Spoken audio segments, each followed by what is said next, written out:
جب اس مردے کے پاؤں کی طرف سے کوئی آتا ہے تو اس کے نیک اعمال لوگوں کے ساتھ حسن و سلوک وغیرہ اڑ جاتے ہیں، پھر اسے کہا جاتا ہے کہ بیٹھ جاؤ، چنانچہ وہ بیٹھ جاتا ہے۔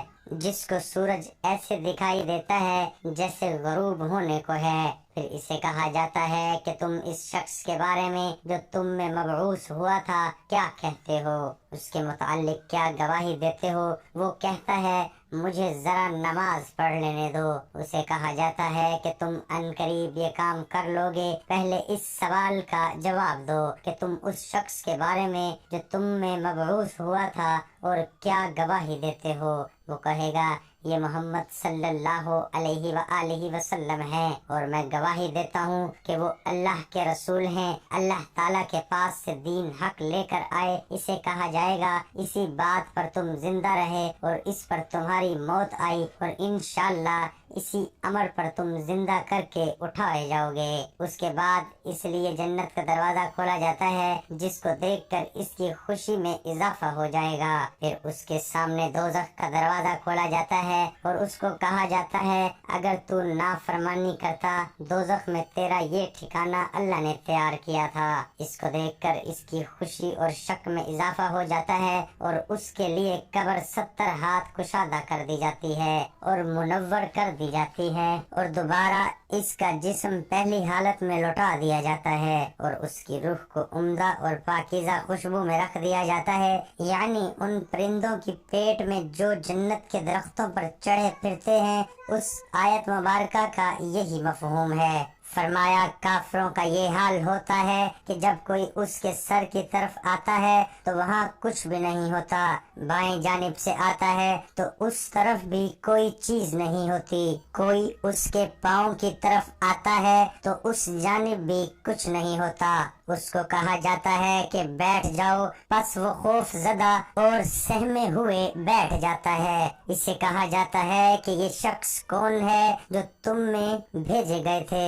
اسے ان کا نام نہیں سوجے گا، یہاں تک کہ اس کو بتایا جائے گا کہ یہ محمد صلی اللہ علیہ وآلہ وسلم ہے، تو وہ کہے گا کہ مجھے نہیں معلوم، لوگوں کو کچھ کہتے ہوئے میں نے سنا تھا، چنانچہ میں نے بھی ان کی طرح کہہ دیا تھا۔ اسے کہا جاتا ہے کہ تو اسی بات پر زندہ رہا، اسی بات پر تجھے موت آئی اور انشاءاللہ اسی حالت میں دوبارہ زندہ ہوگا۔ اس کے لیے دوزخ کا دروازہ کھولا جاتا ہے اور اسے کہا جاتا ہے کہ دوزخ میں تیرا یہ ٹھکانہ ہے، اور اس کو دیکھ کر اس کی حسرت اور ہلاکت میں اضافہ ہو جاتا ہے۔ پھر جنت کا دروازہ کھولا جاتا ہے اور اسے کہا جاتا ہے اگر تو فرما برداری کرتا تو جنت میں ٹھکانہ اللہ تعالیٰ نے تیرے لیے تیار کیا تھا، اور اس کو دیکھ کر اس کی حسرت اور ہلاکت اور بھی بڑھ جاتی ہے۔ پھر اس کی قبر اس قدر تنگ کر دی جاتی ہے کہ ادھر کی پسلیاں ادھر نکل جاتی ہیں۔ اللہ تعالیٰ فرماتا ہے جو شخص میری اس نصیحت سے اعتراض کرے گا تو اس کے لیے تنگی کا جینا ہوگا۔ تو اللہ تعالیٰ سے دعا ہے کہ وہ ہمیں عذاب قبر سے محفوظ فرما کر نبی صلی اللہ علیہ وآلہ وسلم کی شفاعت نصیب فرمائے، اور ہمیں نبی پاک اور ان کی آل پاک سے سچی اور پکی محبت عطا فرمائے۔ اللہ پاک میرا سنانا، آپ کا سننا اپنی بارگاہ خدا بندی میں قبول اور منظور فرمائے، آمین۔